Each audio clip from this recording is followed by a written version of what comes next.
Hey, it's Mark coming to you from Baker's Green Acres. Today's the 15th of November, and I would like to point out a few things on this.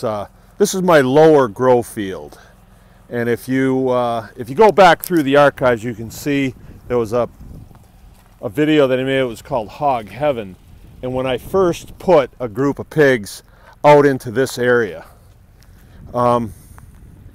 This area on the farm is very, very wet. You can see places here where there's standing water, and then there's a pond right there. And I have a lot of geese and ducks that come into that pond, and there's an interesting story about that pond. But little story about this farm. When I first moved here, I brought my tractor down into here and I got it stuck. And I've gotten stuck here 3 times so bad that I've had to go to my neighbor's house and ask him to come and help me. And that was one of them. And when he came over, he said, I got stuck in that field back in 1957, something like that. And I said, really, with a tractor, a 4-wheel drive tractor? And he says, no, a 2-wheel drive tractor. He says, but when I got stuck in there, the owner of the place, whose name was Stubb at the time, Stubb Brinks, I live on Brinks Road, he said to my neighbor Jack that was pulling me out, you damn fool, I don't even go in there with my mules. So I've never forgot that. And that was the deal on this field, and me being new to farming, getting stuck. I mean, stuck in the summertime, like you need a helicopter to come in and get your tractor out. That stuck like that. I mean, stuck way down, and you can't move.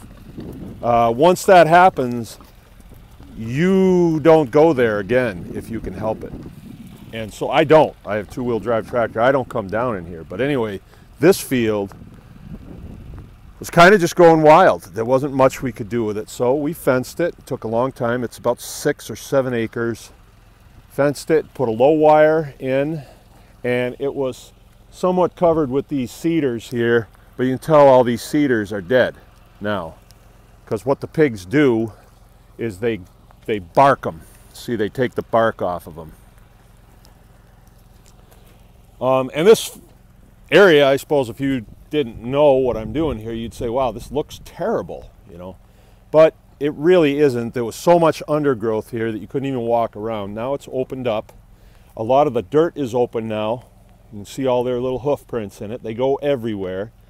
It's a little uncomfortable for us, you know, if we had to sleep down here, but not for them. They don't mind it. I gave them 2 bales of old hay today, and they're in hog heaven. But if you ever do something like this, there's a tremendous opportunity here. A lot of times I talk about the seed bank, and that is the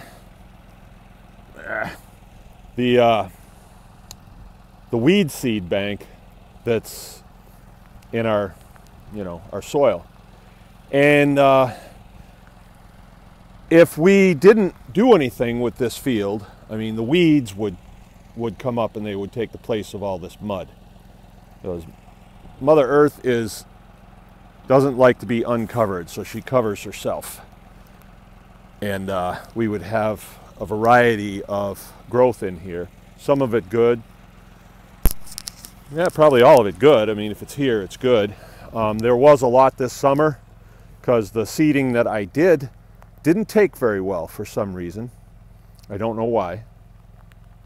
But about a quarter of it came up, and we did turnips and peas. I don't think any peas came up. I don't think I saw any of them.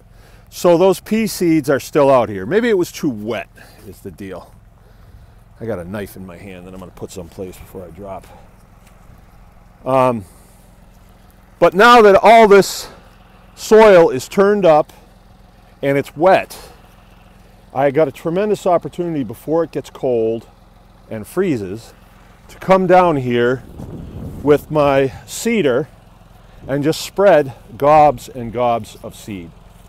And I can spread anything I want.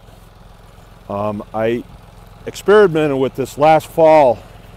I spread a bunch of seeds right before it snowed, they did germinate, and I was thinking maybe they'd come back in the spring. Well, they did, but they didn't come back in the spring like if I had freshly seeded in the spring. They came back and they struggled all summer, and now that it's fall, they've taken off on that field. I don't know what that principle is, but I think that I can work around that by just coming out here and seeding this very, very heavily. The seeds will become part of the seed bank, and then when they're ready, they'll germinate. And you know, they may germinate while there's no animals on this field. I will be taking these guys off shortly. I'm not going to leave them on this field this winter. And then in the spring, this field will just explode with forages. And 6 acres of, you know, heavy duty turnips and field peas and stuff like that. It'll be a forage heaven for the animals. So I'm real happy with the way this has gone. Part of the reason why this was so wet is because there's some springs that dump out off the hillside right in here, and they just pop up everywhere, you know. So what the pigs have done, they found them and they dug them out, and now they've got it down to 4 of them, and they run into a channel, and then that channel runs down into that pond, which that pond used to just be only in the spring after the melt, and then it would totally dry up in the summertime. It doesn't dry up anymore. We have a nice pond, and it's about 4 feet deep, and it's got fish in it now, which, you know, I didn't put them there. So they came in on the legs of storks and things like that. But let's see. I'm at 6 minutes and 59 seconds, 7 minutes. The story I have to tell is something that I will wait for the next time, but it has to do with these animals and the notion that they don't do well with other wild animals. They actually do very well with wild animals. So let me just cut this off, and I'll pick that story up on the other side. It's Mark from Baker's Green Acres. Remember, anyone can farm.